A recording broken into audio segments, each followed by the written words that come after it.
বইয়ের সিলেবাস পাল্টাইছে সরকার, জুলাই আগস্টের বিপ্লবের ঘটনা ঢুকাইছে। কি ঘটনা করেছে সেটা না দেখি। এটা পঞ্চম শ্রেণীর বাংলা বই। দেখেন, হাসিনার নাম নেয়নি।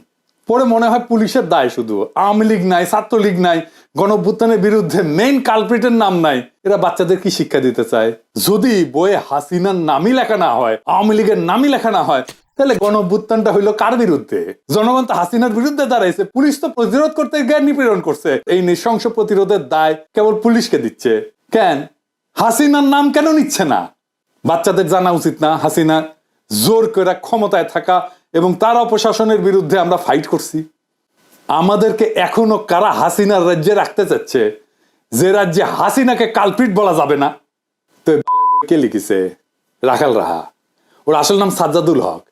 এই এত ইসলামোফোব যে নিজের মুসলমান নামটা পাল্টা এটা হিন্দু নাম নিছে। প্রকৃতি খিল হয়েছে।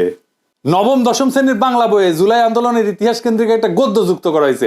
এটাতেও খুনি হাসিনার নাম লেখা হয়নি। কিন্তু আমরা কার বিরুদ্ধে যুদ্ধ করছি তার নাম লিখতেছে না। কারা শহীদদের খুন করছে, গুলি করছে, পঙ্গু বানাইছে, অন্ধ বানাইছে, তাদের পরিচয় বলতেছে না। এটা কেমন ইতিহাস? 4-5 মাস না যাইতেই এই ইতিহাস বিকৃতি, তাও গণ অভ্যুত্থানের সরকার ক্ষমতায় থাকা অবস্থায়। পরে কি হবে তাইলে ভাবেন। এই বই রাগাল মধ্যে ঢুকে দিবেন। হারামজাদা বুদ্ধিজীবী চাইতেছে। এবার বুঝেছেন তো কেন আমি বাম সুশীলগের আর বামদের গেলাই।